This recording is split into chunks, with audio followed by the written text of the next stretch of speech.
So there's been a lot of videos that actually spiral on the internet with regards to one claiming or understanding what is called spirituality, and they go about explaining it in their own way based off some experience or something. And the general story starts off something like this: spirituality is not this, spirituality is like that.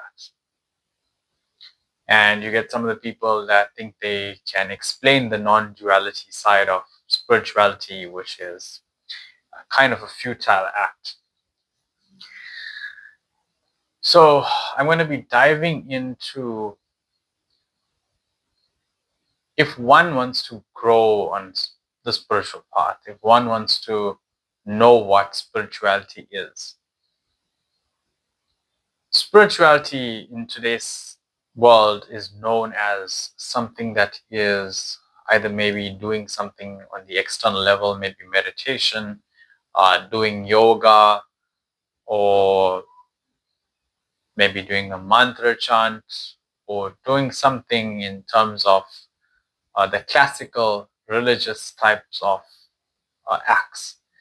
There is nothing wrong with that, because all of those acts do instill a sense of quality within oneself. And this quality is either presented as spiritual.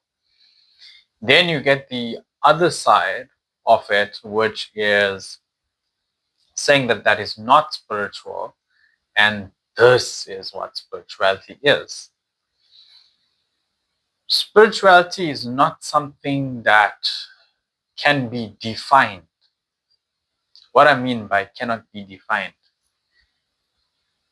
spirituality is not something that one can understand, because it's not an understanding. It's like if you are trying to become something, then you are inevitably walking down a path that is away from what you are.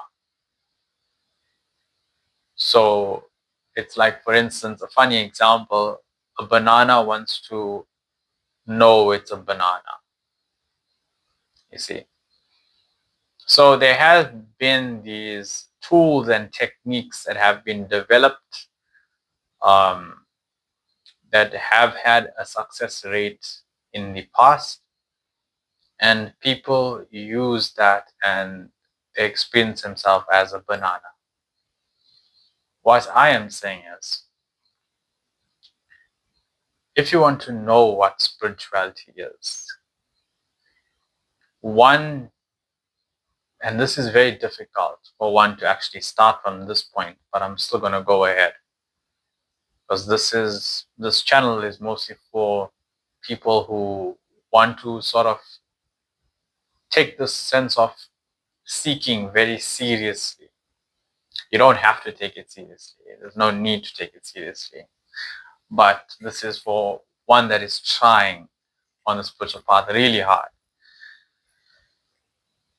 You have to, unfortunately, do everything that you think is what's classified as spiritual. And you see, the yogic system is designed in such a way that one continuously strives for something. You see, there's nothing to get, there's nothing to experience. If you die right now, you will experience what you are. So I don't see the rush in wanting to experience what you are. I am not saying that there is no benefit in experiencing what you are while you are still walking in a body. There's an immense benefit to it. But it's kind of, you are here in a physical body.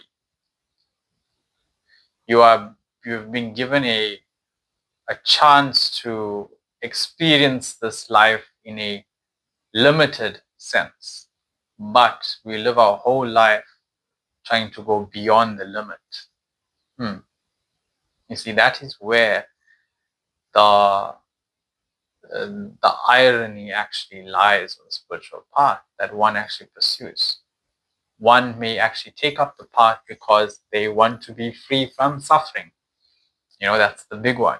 I want to be free from suffering. So spirituality sort of gives me that relief from the suffering. It's not about good or bad.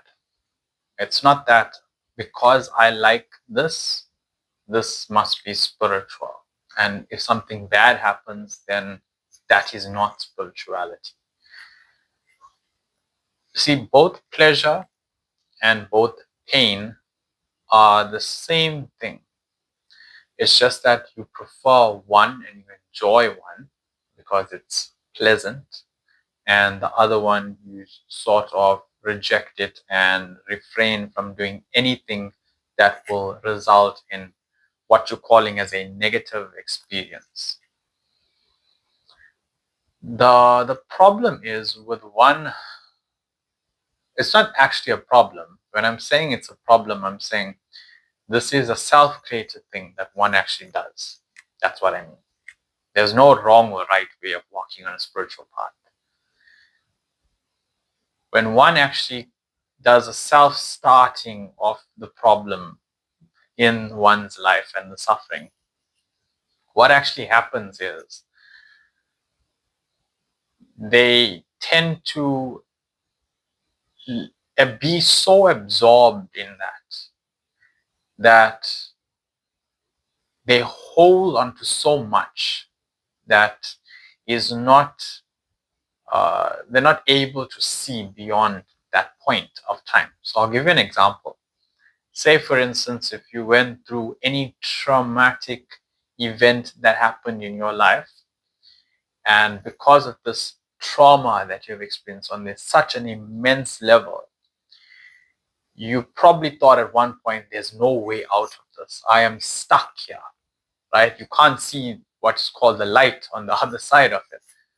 And the darkness, if you want to call it, sort of blinds you from actually seeing the positive side. But it's only once you realize that when that certain period has passed, then it's sort of looked at as a thing of, oh, it has built a sense of character, it has built a sense of endurance, it has made me more competent. So it has done a lot of things that has allowed you to grow and progress. So it's then seen as, okay, as a good thing. Luckily that happened. Otherwise I wouldn't be who I am today. So one tends to avoid every single situation in life. See, when we are here in this form, this human form, why one tends to run away from things? One does not tend to experience life fully. You see, you must live in such a way. Don't worry about whether you are walking on a spiritual path or not walking on a spiritual path, or whether you're doing something right that is heading towards your growth or not. There's no such thing. But however you are walking in life, no matter what you do, you must always live in the moment where, if I die right now, and always have this thought in the back of your mind, if I die right now, can I die with a smile on my face, knowing that whatever I've done and whatever I'm doing right now will be sort of worth it at the end to look back at your life. That is one way how you can look at it from a point of, have I lived a life of purpose? That way I can look back and be like, wow, I did all of this, or I've experienced all of this.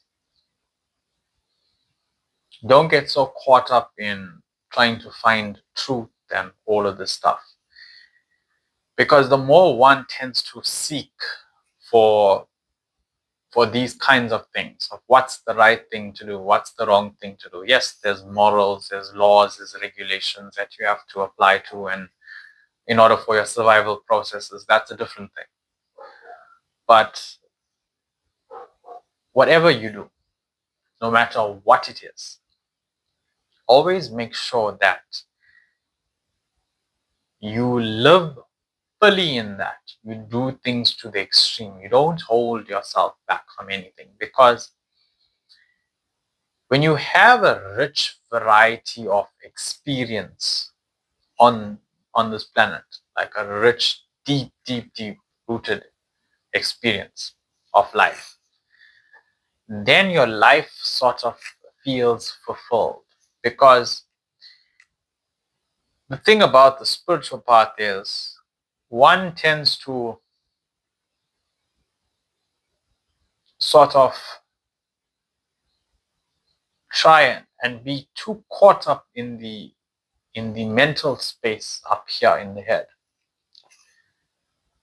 There's nothing wrong with that, but if you spend too much time up here in your head of thinking about what is right, what is wrong, and all that stuff, the amount of action that you actually play in what you're calling the 3D world will be less and less. The more action that you do, the more fully you live.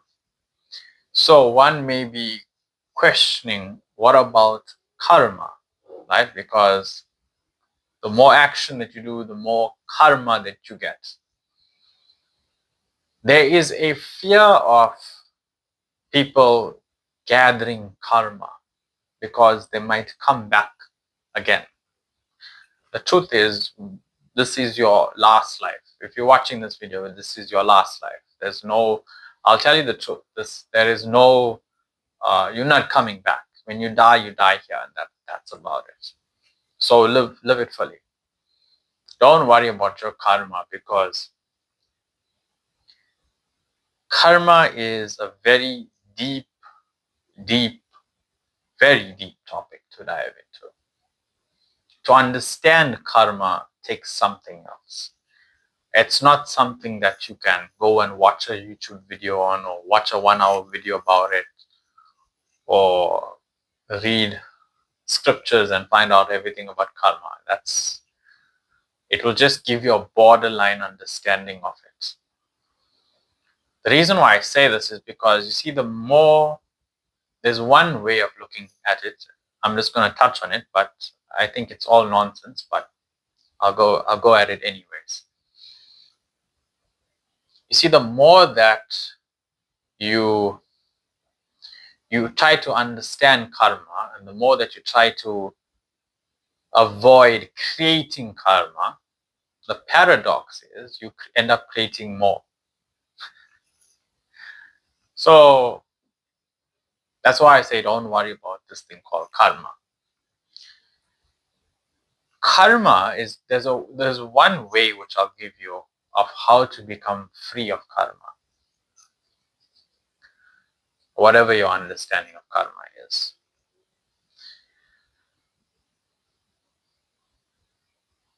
You see, every moment of your life that you live, at every moment you have a choice, if you're aware enough, of how to respond in such given situations. The thing about beings that have become, if you want to call them enlightened beings, or people who have realized the self, there's a certain sense of wisdom that comes to you, where life is not, by an intellectual understanding, life is not a play. It's not a play where what I'm saying is, you intellectually understand this is something called Maya, or this is something called illusion. It's a certain kind of knowing that this is a play.